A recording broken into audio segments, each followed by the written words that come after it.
अब ये कह रहा है कि दिल्ली में भी हमारी सरकार और लोकसभा में भी हमारे सांसद हों। तो दिल्ली में तो दिल्ली की जनता ने देख ही लिया है कि इस तरह से इनके एक एक करके सत्येंद्र जैन, मनीष सिसोदिया, संजय सिंह, अब केजरीवाल और कुछ अन्य मंत्री भी इसके जेल में जाएंगे, क्योंकि पूरी की पूरी सरकार भ्रष्टाचार में लिप्त है। अब ये कह रहा है हमें सांसद भी दे दो, तो यहाँ इसका पेट नहीं भरा भ्रष्टाचार से, इसकी भूख नहीं भागी। अब ये कह रहा है कि मुझे सांसद और दे दो दिल्ली के। अरे क्या और लूटना है? केंद्र सरकार को भी लूटना है, सांसदों के मार्फत से भी आपने लूटना है क्या इस देश को? तो मैं समझता हूँ कि देश का वोटर और विशेषकर दिल्ली का वोटर इतना समझदार हो चुका है, इसके झांसे में बिल्कुल नहीं आएगा और भारतीय जनता पार्टी के पक्ष में मतदान। केजरीवाल में नैतिकता नाम की कोई चीज़ बची नहीं और ना ही इसकी सरकार में। और आज जिस तरह से वो जेल में है, तो मैं समझता हूँ कि उसको सरकार चलाने का कोई अधिकार रहा नहीं है। वो जनता के बीच में वादा करके आया था एक स्वच्छ प्रशासन, ईमानदार सरकार और भ्रष्टाचारियों को जेल में भेजेंगे, लेकिन उन्होंने इतने भ्रष्टाचार किए हैं कि भ्रष्टाचार जो कांग्रेस सरकार के खिलाफ कहता था वो शीला दीक्षित की मेरे पास इतनी मोटी फाइल है, लेकिन आज स्वयं वो भ्रष्टाचार के आकंठ में और उसकी पूरा का पूरा मंत्रिमंडल ऐसे डूब गया है और इसी कारण, भ्रष्टाचार के कारण उसने जेल में जाना पड़ा। अब जेल से वोट की अपील वो कर रहा है। मैं कहता हूँ कि बेशर्मी की भी हद होती है किसी व्यक्ति की, लेकिन अब वो बड़ी बेशर्मी से जेल से वोट की अपील कर रहा है। तो जनता बहुत समझदार हो चुकी है और मैं समझता हूँ कि उसकी बहकावे में नहीं आएगी। और जिस तरह से वो व्यक्ति, मैंने पहले भी बताया है कि ना तो वो संविधान की मर्यादाओं का पालन करता है, ना संविधान के प्रति उसकी निष्ठा है। जब एक प्रदेश का मुख्यमंत्री शपथ लेता है तो वो संविधान के प्रति शपथ लेता है। किस मुंह से और किस तरह के बड़े बड़े विज्ञापन देकर, किस तरह से इंस्टाग्राम पर किस तरह से वो ये अपील कर रहा है सलाखों के बीच में होकर। वैसे तो शर्म से डूब कर मर जाना चाहिए और उसने जाने से पहले ही त्याग पत्र दे देना चाहिए। हेमंत सोरेन जेल में गए, उन्होंने पहले ही त्याग पत्र दे दिया।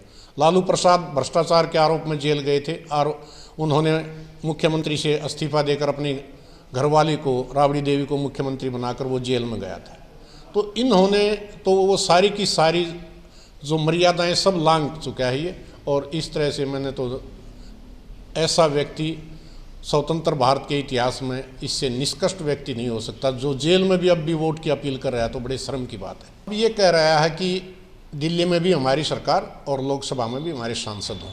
तो दिल्ली में तो दिल्ली की जनता ने देख ही लिया है कि इस तरह से इनके एक एक करके सत्येंद्र जैन, मनीष सिसोदिया, संजय सिंह, अब केजरीवाल और कुछ अन्य मंत्री भी इसके जेल में जाएंगे, क्योंकि पूरी की पूरी सरकार भ्रष्टाचार में लिप्त है।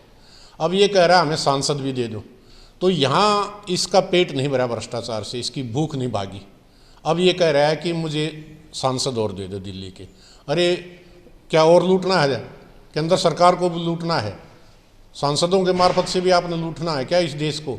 तो मैं समझता हूँ कि देश का वोटर और विशेषकर दिल्ली का वोटर इतना समझदार हो चुका है, इसके झांसे में बिल्कुल नहीं आएगा और भारतीय जनता पार्टी के पक्ष में मतदान करेगा। एक चीज और है, कोई नेता जब जा रहा है कोर्ट में, ऐसे प्रेस कॉन्फ्रेंस हो रहा है तो किसी दूसरे नेता का नाम गिना रहे हैं, इसको कैसे देखते हैं? ऐसा है जी, देखो एक बात तो बड़ी विचित्र है। पूरे विश्व के लोकतंत्र में जहाँ जहाँ लोकतंत्र द्वारा चुनी हुई सरकारें हैं, वहाँ पर आप देखते हैं कि सामूहिक उत्तरदायित्व होता है मंत्रिमंडल का। और मुख्यमंत्री जो प्रदेश का होता है, किसी भी प्रदेश का, उसके पास अनेकों अनेक विभाग होते हैं। लेकिन ये व्यक्ति, इसकी नीयत और नीति में शुरू से ही खोट था, इसलिए इन्होंने मुख्यमंत्री होते हुए भी कोई विभाग अपने पास नहीं लिया। केवल 5 साल ये दिल्ली जल बोर्ड का चेयरमैन रहा था। अगले दोबारा जब 2020 में इनकी सरकार आई तो इन्होंने वो चेयरमैन का, जो दिल्ली जल बोर्ड के चेयरमैन थे, वो पद भी त्याग दिया था। ये बिल्कुल जैसे कहते हैं ना, किंग विदाउट क्राउन, तो क्राउनलेस किंग। तो मैं समझता हूँ कि इसकी नीयत में पहले से ही खोट था, भ्रष्टाचार करना है, इनके द्वारा कराना है। और ये समझता था कि मैं जेल में नहीं जाऊंगा, क्योंकि जो भी फाइल है, जो भी काम होंगे, वो संबंधित विभाग का मंत्री उस पर साइन करेगा, वही भ्रष्टाचार में लिप्त होगा। ये केवल पैसा लेने की मशीन थी, पैसा इसके पास आता था, चारों तरफ से मंत्रियों से इकट्ठा करता था, हर एक को इसने टारगेट दे रखा था। ये मंत्री इतने ले आएगा, ये मंत्री इतने ले आएगा, हर एक को इन्होंने तय कर रखा था।